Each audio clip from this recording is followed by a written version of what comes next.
few weeks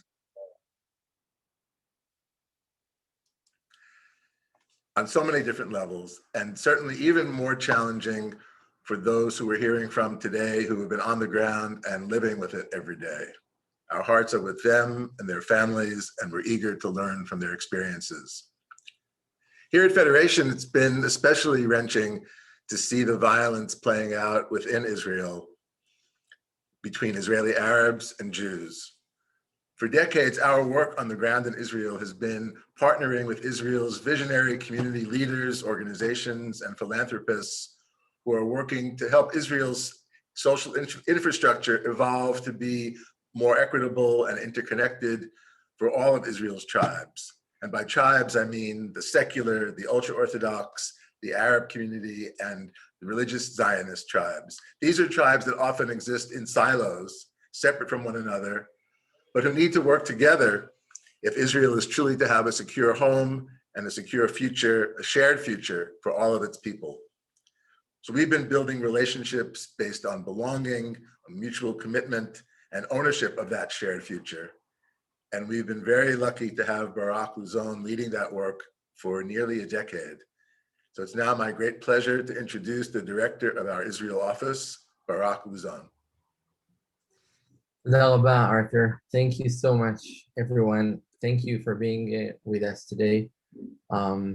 It's a special treat to be with you and to be with our Israeli friends. It's nothing for me, nothing to take for granted that men and women, Jews and Arabs, in this very moment are taking the time to be with us today. We're so appreciative and thankful to all of you. We're still in this moment. This moment hasn't passed really. We're experiencing it while we're here, all of us, both on a personal level and also on a professional level. We also here, while we were dealing with this violent and brutal reality in the last few weeks, we also have our ear on your end. And we think, and our hearts is also with you, our friends from the Bay Area, thinking of what it means to be supportive of Israel in these days, what it means in this high tension politics and atmosphere on your end, as well, to be engaged even in such a conversation. So I don't think you're gonna hear any exclamation marks here, no clear takeaways yet, no very smart insights. At least not from me, just being here with you to share a little bit. In my personal, little case, I'm talking to you from our kibbutz, the center of Israel.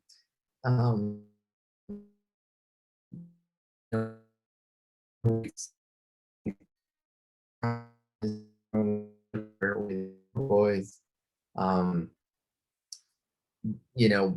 when our oldest, the fifth one, is already in paratroopers basic training, and we keep on trying to call him and hear whether he's posted in this Arab city, in this Jewish city where revolts are happening or not.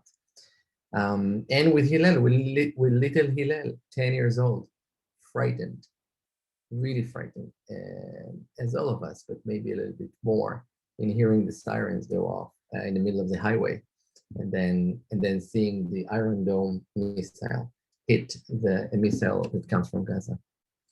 So there's no text without context, right? So this escalation of violence came after a few years of like 4 election campaigns with no clear winners or losers. The Lapid mandate is about to expire in a few days. Our NGOs, our very NGOs partners that are here, and many others, are working under extreme budgetary ambiguity for more than 2 years, with no government in place, with no solid budget, and then COVID. What you guys are experiencing in COVID, and with as well, turned into, of course, a huge economic crisis and a social crisis, and a further segmentation within our Haredi society, in Arab society, and others, kind of exposing maybe the deepest fault lines within the Israeli society. And then this. So the latest round of fighting between Israel and Hamas was really devastating and far-reaching. In addition to the heavy toll on both Israel and Gaza, it spawned unprecedented violence and mob attacks between Jewish and Arab citizens in Israel's mixed cities, along with widespread unrest in the West Bank. And as the conflict raged, discourse around the Israeli-Palestinian conflict became more divisive and brutal than ever before. If they were ever separate, the two dimensions have merged. The tensions between and in Israel, between Jews and Arabs, and the Israeli-Palestinian conflict. A clash between these two, kind of an emergence between these two major issues that occupies the Israeli society, maybe in the most violent and brutal way, at least since 2000, October 2000. As Arthur mentioned, we have been, as Federation, we've been working to promote Israel as a democratic society with equal opportunities for all. We've been doing that for many years, but in the last 6 or 7 years, actually, we've been further exploring and identifying with many other great partners here and the government, actually, that doing only kind of work in integration, work in closing gaps is not sufficient. So while we were doing that, helping to close gaps between the Arab community and the larger community, the ultra-Orthodox and Ethiopian Israeli community and the larger community in Israel, we've developed another arm that helped build social cohesion in Israel. In a way, turning our face, our eyes, turning us from looking at the minorities as the subject of change into the larger Israel, the institutions, the companies, the cities, the institutions, and ask them to change, to become the home of everybody. So it's not the work of the Arab minority to integrate, it's not the work of Ethiopian Israelis to integrate, it's the work of all of us Israelis to be much more inclusive society, to work on DEI, to work on becoming better. I just came back from part of what we did all kinds of things. We have amended and adapted our own VANIM program. We've shifted our grant making strategy and focus on social cohesion. We've actually built with other Israeli funders a new organization called Living Together to help organizations acquire more and more skills and research to help them deal with this deep diversity they're now facing. So I'm just back like an hour ago from a board meeting of this organization, the Living Together Center, where we've been working for like 4 years, Jews and Arabs and ultra-Orthodox and others and immigrants, and it was so hard. It was so hard. Someone is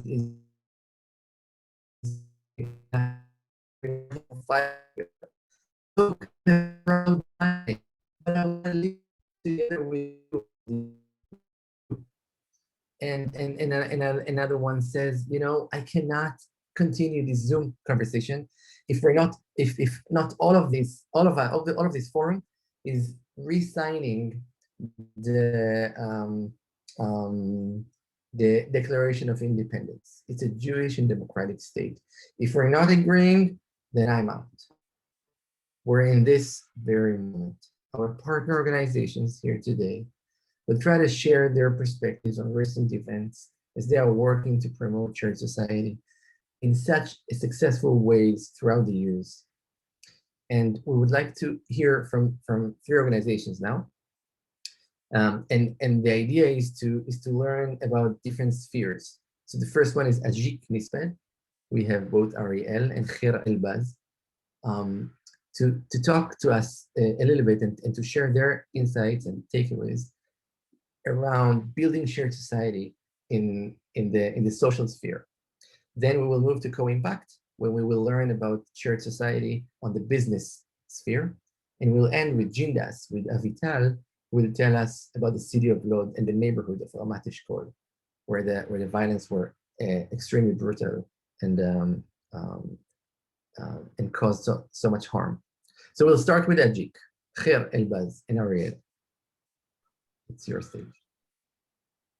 Good evening from here, from Israel. It's a good morning to you in the States. I'm so glad to be with you and see, friendly faces. We very much need that during these days. And Barak, by the way, the beard it looks great. So it's great to see you.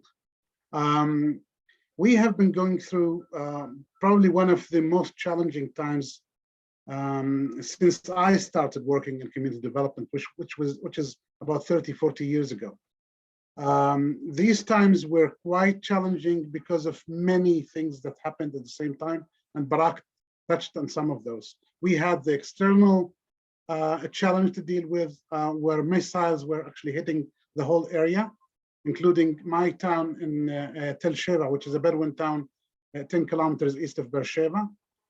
We had to face the internal events that you all saw. So every one of us had to deal with personal safety, with family safety, with events going on in my hometown in Tel Sheva, run by youngsters, 15, 16, 18, 19 years old, youth that were running all over the place and destroying property and a lot of violence on the air. And we also had to be concerned about what's going on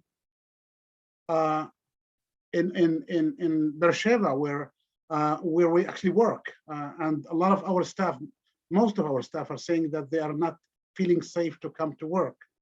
And just to give you a sense of the craziness that we went through, my daughter lives in Beersheba, and for 10 days did not leave her apartment because she was scared. On the other hand, one of our staff members living in Sderot, a Jewish staff member, and was very, scared to come to work, but was very scared to stay at home. And our secretary, a young woman from Glakia, soon a Bedouin woman, doing, she puts her head cover, and on the way to the office, a Jewish man started shouting at her, "Go back to Gaza." So with all these complicated things we had to go through our daily life and get back to work, sort of. On this front, what really was worrying for me is that the local communities, mainly the young people from both sides, were putting all of us, the majority, and I call it the silent majority, putting all of us at a very high risk, at a sense of lack of safety and lack of security. This is my first time since I actually got to know Beersheba that I felt that it's not safe to walk around in Beersheba. And this reality, that for me, if you mentioned that 3 months ago or a year ago or 2 years ago, I would say that it's not going to happen. It's safe. And suddenly the whole thing started, getting crazy. And of course, my major worries were around the life long project that I was involved in, creating shared society with very close friends, with very close colleagues like Ariel, who was with us today, and many, many others in Ajik Nisbet, where we work on a daily basis to create this sort of a safe shared space where people can live in dignity and feeling safe and feeling, that everybody is fulfilling his or her wishes and needs. And suddenly this thing was threatened by major events. And that was something that was very, very scary. I know that the time is very limited, so I will just touch on some of the things that I learned through throughout the last few days. The one is that our work is so essential, it's so important. It's even a lot more now than before, is to try and get the silent majority to be more involved.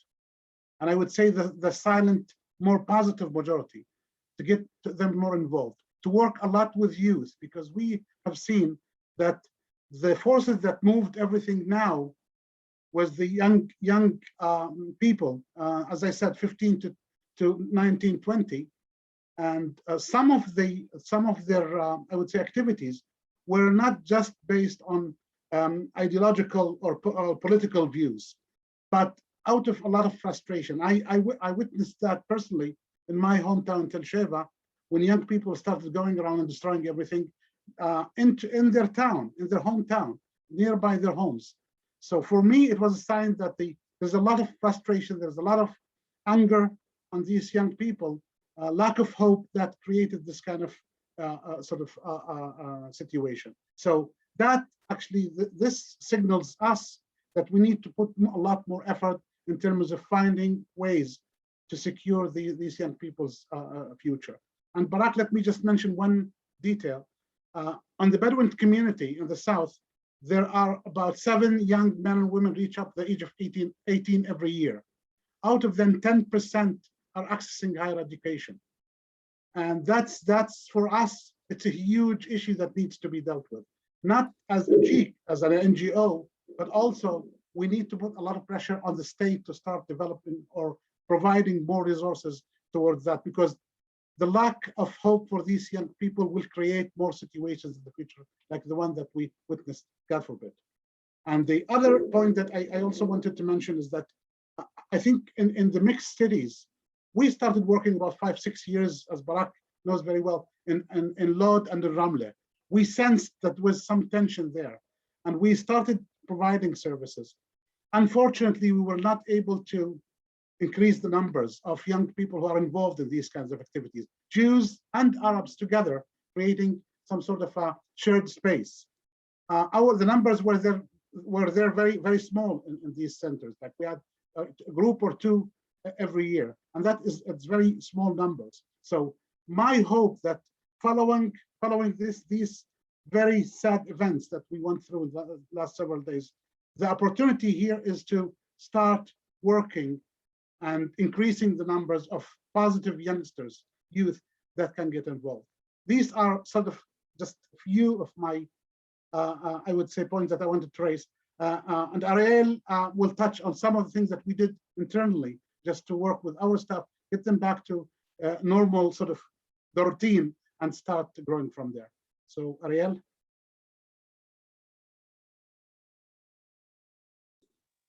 Ariel, unmute, Ariel. Thank you very much, Khair, and thank you everybody for joining us today. I think that in the past 12 or 13 years, as an organization based in southern Israel, we went through several cycles of violence, and I cannot remember a cycle of violence that so much affected our organizations, the relations between staff members and our volunteers. And if in the past, when we faced a crisis or a challenge like the COVID-19 and we went right away into action, this time we realized that we have to stop and understand what's happening to us. I think that for the first few days, we were all a little bit shocked. And we decided to work in 3 circles. The first one is the internal one, working with our staff members. We faced lots of tension between the staff members. And we decided to invest in the staff members. Like, you know, when you are in an airplane and they tell you first to put the oxygen mask on the parent. So we realized that we have to put the oxygen mask on the faces of our staff members and to help them with psychologists, with mononational and binational group dialogues encounters. The second circle is our volunteers, our fellows, like the Arab Jewish Gap Year programs that we have in the mixed cities of Lod and Ramle, and also in Beersheba and in the southern regions. Over there, the kids, the Gap Year participants, also face lots of tension. These kids are connected to the social media. They are watching very, very different narrative through the different social media channels. And in some cases, some of them even left the joint WhatsApp groups. I can tell you that after 10 days that they haven't met each other in Lod and Ramle, the day before yesterday, they met again. They started with a mononational dialogue, and now they're moving to binational dialogue. And tomorrow they're even going to start and work together again in Jewish and Arab schools. So it's very difficult, but we're trying to move back into routine. I would just say, and I would end with it, that despite all the difficulties, I think that there is also an opportunity. In the past few days, we had many phone calls from the seniors in the Ministry of Education, seniors in Beersheba municipality, that had some kind of a wake-up call to start and invest in shared society initiatives. So I'll stop here, Barak. I could speak much more, and thank you very much, everybody, for joining us. Thank you, Khair. Thank you, Ariel. We will go back in the phase of questions when we have some kind of time for Q&A. So following this kind of focus on shared society within the kind of public sphere, we would go to the business sector. And Co-Impact is a partnership for a breakthrough in Arab employment. As I think most of you know, that the employment of Israel's Arab population is one of the main challenges facing Israel's society and economy. And Co-Impact empowers the largest companies in Israel to become diverse and inclusive workplaces and build strong multi-sector partnerships to increase the number of Arab employees working in the private sector in Israel. Nawa Jashan Batshon, the CEO of Co-Impact, please. Thank you, Barak. Thank you for having me today. I'll start a little bit about myself. I am from Jaffa. My parents live in Jaffa. It's a mixed city. My husband is originally from Lod, also a mixed city in the center. I live near Ariel in a Jewish place, a building only with Jewish residents. I got so many phone calls asking people if I'm feeling safe because the situation was so bad. On the other hand, I know that my parents didn't get out of their home for about 10 days, only for the buying some groceries. It was really terrifying seeing what's happening in the media and the lynches and the people from outside of Jaffa trying to enter Jaffa, and the policemen that were not that tolerant toward the Arab society. It was really complicated. I can say that. And now, as an Arab woman, you know, living with your family in a Jewish place, right? Yes, that's where you are. We thought to find a place that is between Jaffa and Lod. Jaffa is also very expensive today, and so we find a place that is near Jaffa because my children go to school in Jaffa. So this was a good solution and a good place to be in. Fortunately, we have good neighbors, but still to see in the media and the feeling in the Arab society that the media is really one-sided. Many of the things that is happening shows only one perspective. It's sure that the Arab citizens and also the Jewish citizens had really a difficult time. But we always accept that the media and even the police and everyone should cover it and handle everyone in an equal treatment. And that was not happening. On the other side, if you open the Arabic media, you can see many pictures from Gaza and the families that lost their home and kids. And this is really heartbreaking pictures. And we should put in our mind that this is what the Arab see when they open their Arabic TV. So it really was a challenging time. And on the other hand, I can say that from my work, I had a lot of hope. We had a letter written by the leadership of our companies, more than 70, and the business council, more of 70 CEOs and business leaders saying that we live together and things should be calmed down and we should look at the future and never lose hope, and a really optimistic message. And I remember that even my close family, when they saw the letter, they as if they didn't believe it, like how after seeing and hearing everything this can happen, and how the business sector is really standing for what is normal and what should be. So as Barak said, we work with the biggest companies, and I can say that few years ago, if we had this situation, the business leadership would not have spoken up or wrote a letter like this. They would be afraid to say anything concerning a shared society or even a message of hope. And this time, the business leadership took a really active role, even inside the companies that we work with and outside, delivering the message and saying what wasn't heard from the Israel leadership of the situation here and how we should accept each other, even if we are different.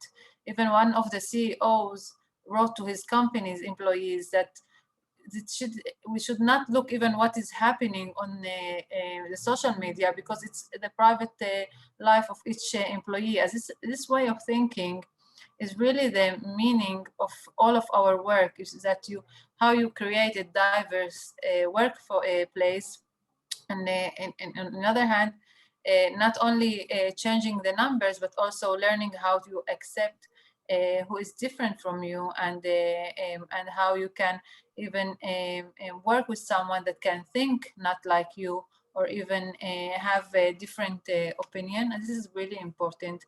And also we saw very strongly from our work that companies that have been working so much on changing their DNA were very able to cope with the current crisis. And this is was very encouraging for us, because this was the real life, and not only working when things are good, also when things are bad.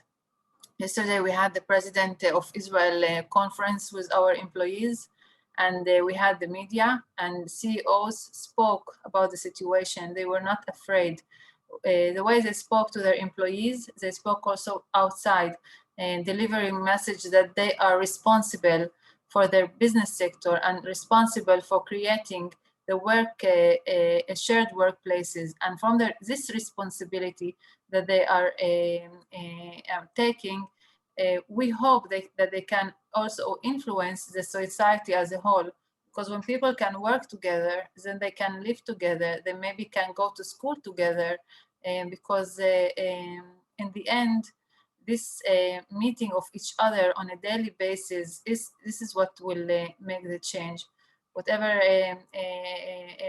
NGO doing in any place, I know Ajik is doing a great job with young people, and it's very important. And we see ourselves that we are doing a job that is in the workplaces and in the big companies that employ more than 1,000 employees in each company, and this can create an impact. So we are in this really hard, really unique situation and complicated situation we were in for the last couple of weeks. Was really terrifying. But I have to say that we had a big hope, and we are very optimistic when we saw the business sector taking the responsibility of what is happening. We feel more hope that the Arab society is not left alone, and that people do care of living together and having a society that is better. And the things that we saw happening in Mixed City and other places is only the minority, and the silent majority is starting to speak up. And this was very important for us. Thank you. Thank you so much, Nawa. So I think most of the people on this, Avital, you can start sharing your presentation. Most of the people in this conversation, I think, are aware that in Israel we have 4 siloed, distinctive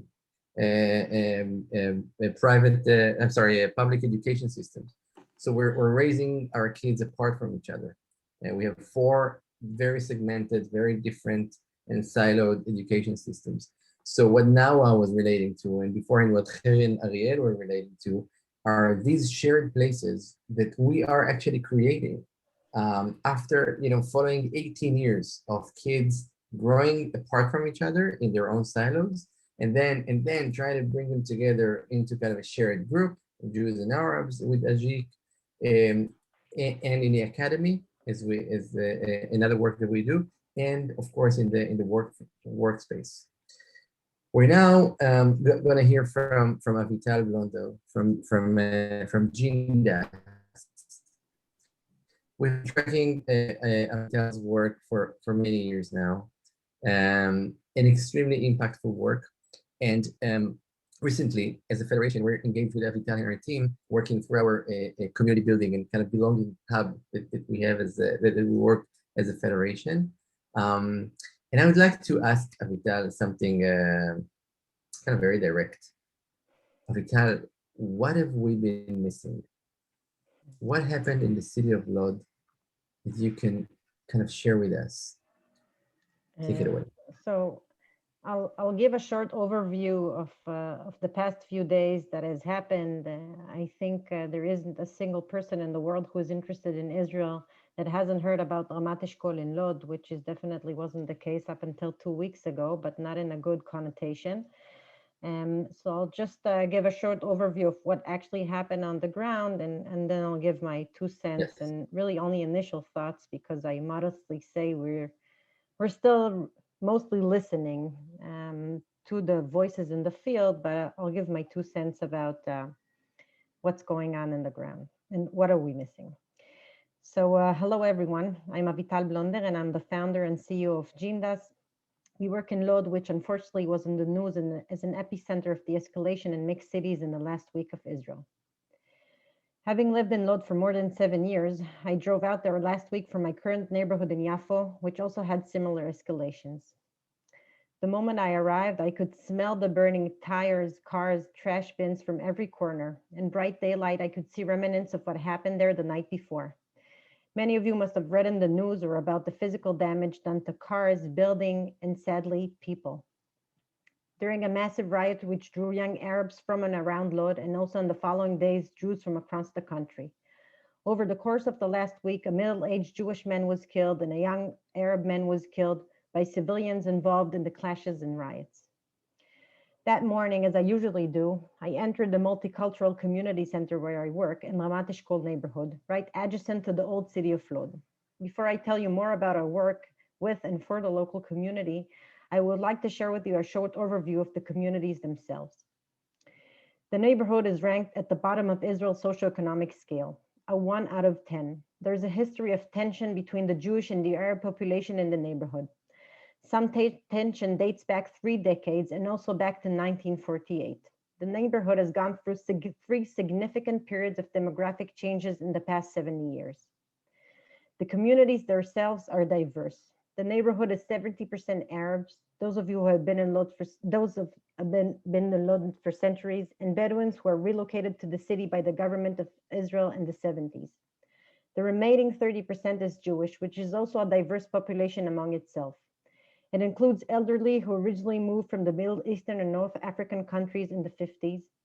There's also significant numbers of families of recent immigrants to Israel from Georgia and Ethiopia.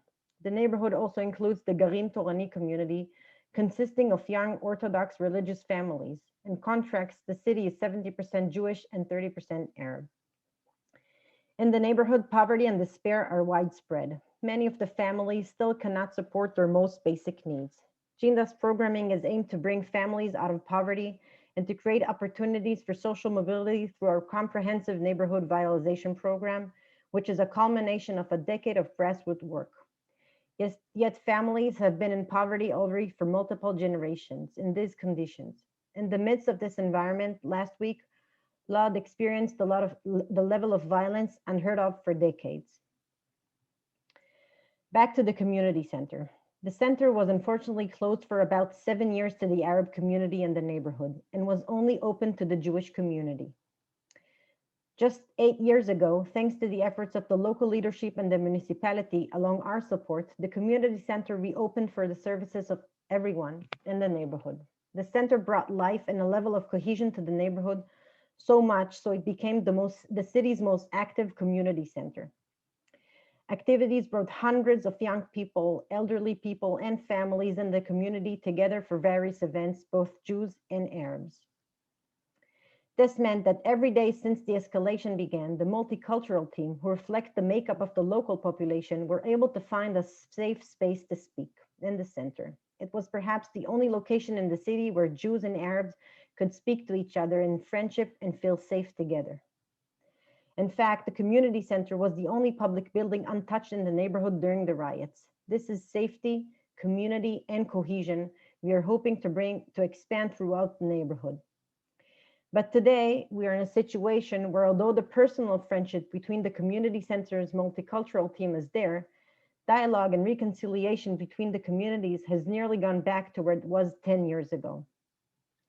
Last week, the Jewish communities dealt with evacuating families from the neighborhood and welcomed them back with food and shelter, and they're working to provide their community with safety. Their efforts are secluded from the Arab community, and the community is looking to be even more segregated now. The Arab community initiated an emergency center for the community to help families whose property were damaged and gave away food for those who needed it. Faten, the community center director, has been the center of these efforts. I founded the organization Jindas in 2012 after I had decided to move to the city of Lod to lead social change for the benefit of Jews and Arabs in the city. Today, Jindas is working in promoting social mobility through the use of physical and community urban vitalization processes with an emphasis on Israel's social geographic periphery. The project is taking place in Lod, along with Migdal HaEmek in the north and a future third location in the south of Israel. The work is based on a proven US-based model to create cooperation between the public sector, the business sector, and the civil society. The model incorporates affordable housing, upgrading of community buildings, both physically and programmatically, as well as individual family-based work for intergenerational social mobility. Last week, our initial response as a result of the events in the past week was to be there and take care of the most acute needs. For example, we expedited fixing the neighborhood's burnt electricity fuses, evacuated a number of Jewish families to a nearby city, and then brought them back home when it was safe to do so. In Gudai, our community organizers spent most of the weekend and Shavuot with these families in their place of shelter. Many of them were Jews from Ethiopian backgrounds, as well as a number of elderly Jews from Middle Eastern and North African backgrounds. Right now, we are tasked with monitoring their safety and providing them with basic needs. But this is not the end to what is needed in Lod. From this moment on, things can go to two directions, to better or to worse. If it becomes worse, it will mean segregation of communities, the trauma of the past week leading the decisions made by both communities. It will take a very long time until people feel safe in their neighborhood again. Poverty will continue to keep people in survival mode. Despair and lack of opportunity will continue to be a reality for many young people. Negative migration of Jewish families from the neighborhood will take place. What we hear from our field is the lack of enough lay leaders in the Arab community will continue to hold a significant void. Those who are leading the community today, like Faten, need more people to boost their efforts in instigating the social change with and for their communities. But we know that safety and community and multiculturalism has worked in the community center, and healing is possible and necessary. Our response and long-term strategy in building hope in Lod will be through building the communities in 3 layers. First, before we ask the communities to feel safe with each other, we will tend to bring their individual safety, both in emergency needs, such as emotional needs of people and group therapy and individual therapy, to respond to the trauma as a result of these violence they experience. And we will tend to long-term acute humanitarian needs and securing most basic needs like food, medical needs, access to government support, and also socioeconomic security, where everyone in the neighborhood will have the opportunity and hope for a better future for themselves and their children through quality education, better employment, among other tailored social services. To this end, our social urban vitalization project will continue to be a central of our work, which means that we'll upgrade the homes of the families, integrating affordable housing, rebuilding the community center to house more services, establish a shared cultural center in the ancient Erech's area, and developing the green areas of the neighborhood. Third, we will rebuild hope and cohesion among the communities. As a result of these recent events, most of the Jewish community and some of the Arab community members have decided that for the time being, they prefer to have separate activities. We believe that a sense of safety, ownership, and belonging in the community for each resident in the neighborhood will pave the way for connection to their own community and to each other. Recent events have showed us that we need to significantly increase the volume of our community activities, especially with the young members of the communities. Over the next 5 years, we will continue to build community cohesion within each and every community as a first step. We will continue to provide activities for elderly, families, children, and building trust, expanding our outreach. Our goal is to have every resident in Ramat Eshkol visit the community center on a regular basis. And in the long run, we will lead the Jewish and Arab communities to reconciliation.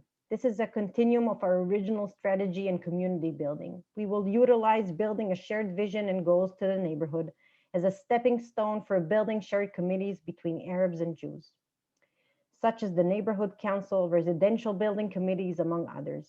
A common cause in vitalizing their own neighborhood with community participation is expected to transform the multitude of communities into one cohesive neighborhood community.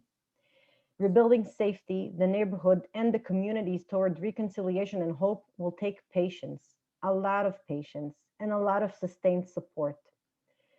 I heard the following in so many places. If it can happen in Lod, it can happen all throughout Israel. Most of you have heard of Lod in the news in the past week. So has the rest of the country. We hope to bring Lod to the news again, but this time in how it will build hope, community, resilience, reconciliation, and safety. Thank you. Thanks so much, Avital. I'm gonna, wow.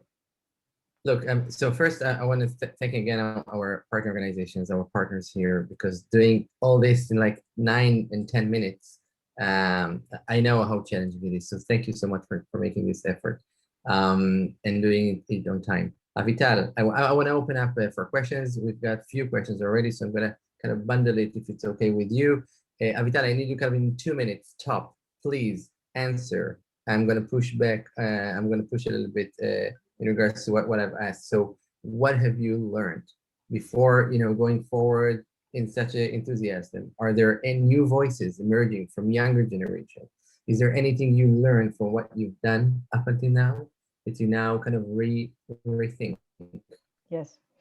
So there's a few points What that went need to be wrong? touched in terms of what brought us to this situation. But I think the most important one, and I think everyone who's on the call is basically looking to create this shared vision of a shared society in Israel.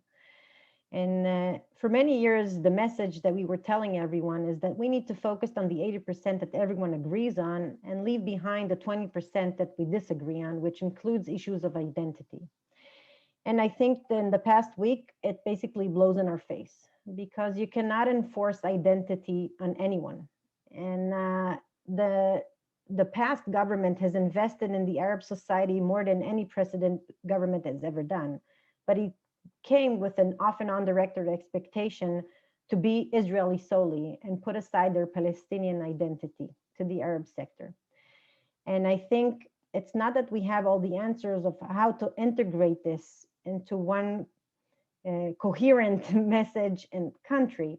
But if we won't give room for these diverse identities, it will explode again and again.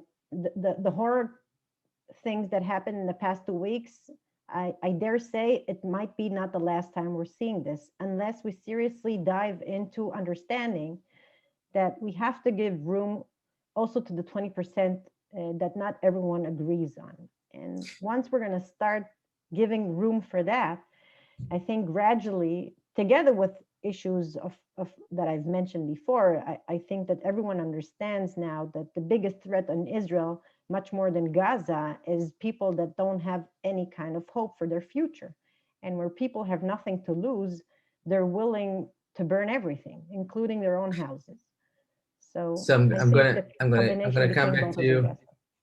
Thanks, Avital. I'm going to come back to you with a question of the distinctive kind of relations in terms of Jews and Arabs in Lod. There were only Jews evacuated and Arabs not, and how do the Arab kids are now feeling? So I'm going to get back to you with that in a few minutes. Ariel and Khair, a question that came up to you guys. It was very challenging and hard up until now to engage younger generation, both Jews and Arabs, to do kind of common work and shared work. How do you plan on doing it moving forward? You would like to start and then I'll continue? Go ahead, Khair. Let me just say that one of the things that I find very disturbing, and I think it's not just during the last couple of weeks, but started a while ago, is that the gap between the young Jewish and Arab kids are increasing.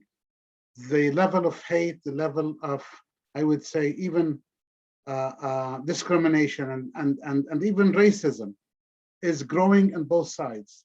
A research that was done in, I think it was in the University of Haifa or the Technion, I don't remember, several years ago, indicated that I think it was 70% of the Jewish young kids don't want to see Arabs at all nearby, and the same thing in the young Arab generation. And that's something that I'm quite concerned about. And the other thing that I'm quite concerned about, mainly on the Arab sector, is that in recent years, we started chasing what we call the Bagrut, which is the matriculation exams, to be able to go to universities and colleges. And we started ignoring the education for values. In our schools, in all the non-formal education systems, we did not focus on putting a lot of emphasis on the education for values, or values education, if you will. I think they call it chinuch le'arachim. Barak, you need to help me with this. Education for promoting values. Well, yeah, and I think same thing happened also on the Jewish side, is that more and more education were put towards maybe towards value-based education. Exactly, and ignoring the sort of the human rights, ignoring the respect for the others and respect for the neighbor and the inclusive society and all the terms that we strongly believe in. And I think we started seeing the results a while ago, but these results increased tremendously in the last couple of weeks. We saw that, it was very clear. And I think that's something that we need to put a lot of emphasis on the nearby future. And Ariel, if you would like to say a couple of words about what we're doing with our youth internally. Yes, I would just say that education for shared society in the Israeli educational system is still very, very limited. A report of the Ministry of Education say that it's like islands that do not connect into a continent. So I don't think that more than few hundred kids are participating in a meaningful shared society education programs. We in Ajik are planning to take all the northern Negev region and turn it into the first region in Israel that educate for shared society all the way from kindergartens into the end of high school. So kids do not have the opportunity to meet their neighbors only once or twice during their childhood. They have to meet them, they have the opportunity to meet them almost every year for an ongoing learning process together over shared interest. And we believe that it's a very, very difficult investment. It's a long term, but if we want to start and doing it right now, we will not see the fruits in 10 and 15 and 20 years from now. Thank you, Ariel.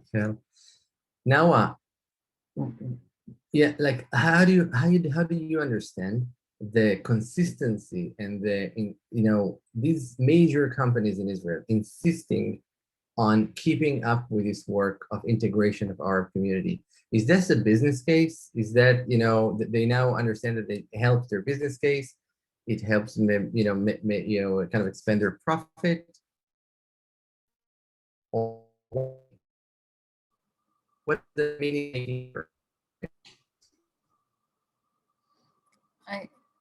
Barak, I didn't hear the last part of the question, but I think I'm just asking you, how do you understand the consistency and the fact that they're insisting on keeping on this work? Is that a business case thing or what?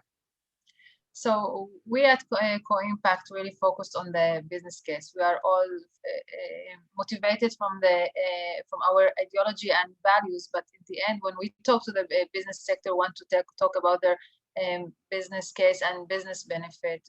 But the more and more we hear the value part of the shared society. Yesterday we had a conference and we had a panel on the business case of the companies, and they kept going back for their role as the leaders of the business sector and their responsibility for their own employees.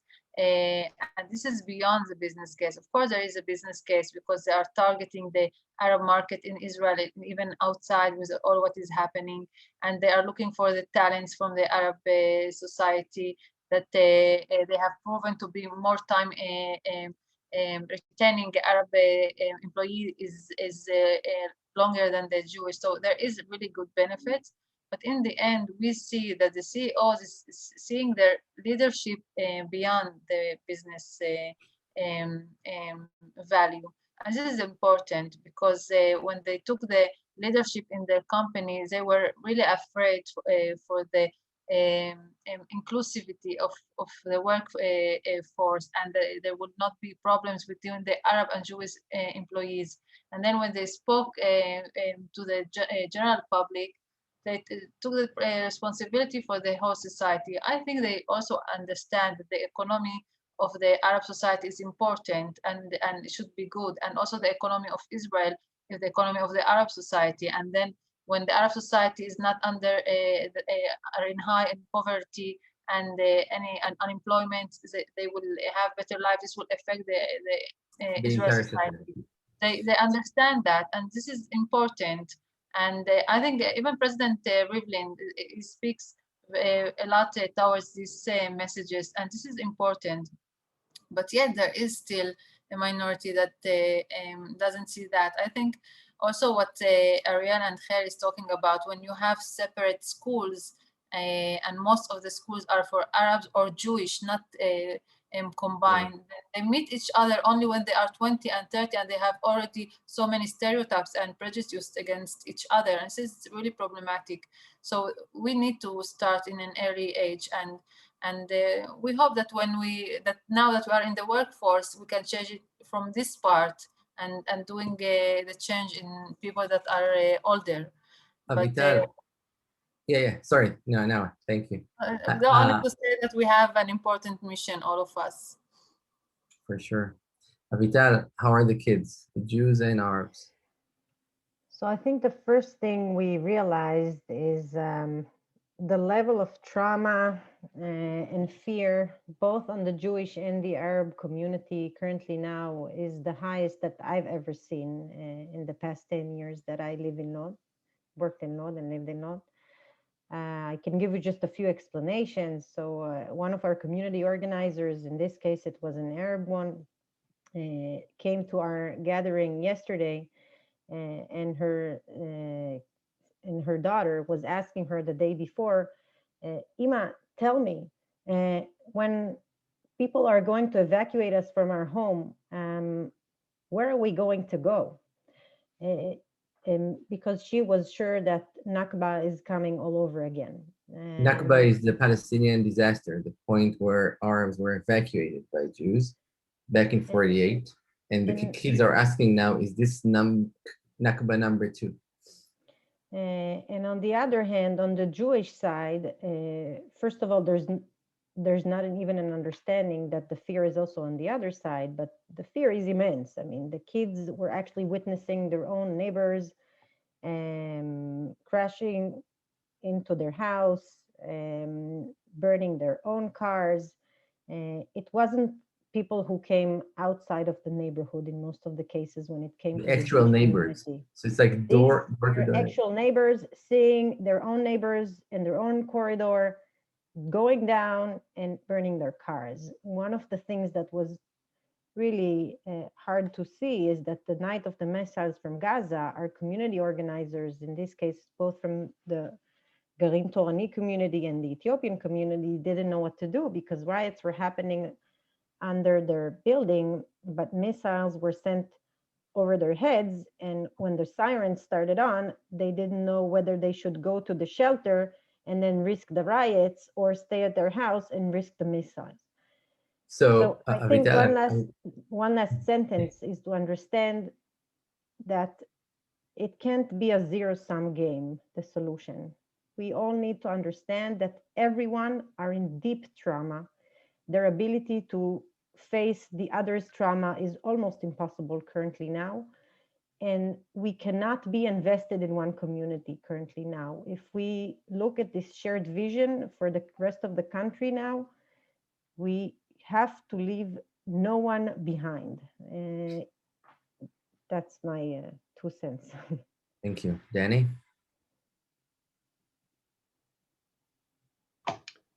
Thanks so much. It's really been wonderful to be together with all of you today. I want to thank everyone for joining, especially those of you who are working in Israel. Todah, shukran. We are so appreciative of everything you do. I think it's clear, although I think it probably was clear at the beginning of this call, to everyone on this call, why this work is so important to us and why we're so inspired by those of you in Israel who are actually on the ground doing that work. I note that many on the call, including one of the past chairs of our committee, Mark Abelson, are here with us today, and a past president, Alan Rothenberg. You know this work well, and we appreciate you continuing to remain astride it. We will continue, of course, to monitor it closely, and we'll share updates with you. And of course, we're keeping prayers in our hearts for peace and want to express gratitude to all of you for the work you're doing again. So to all, take good care and we'll see you again. Thank you.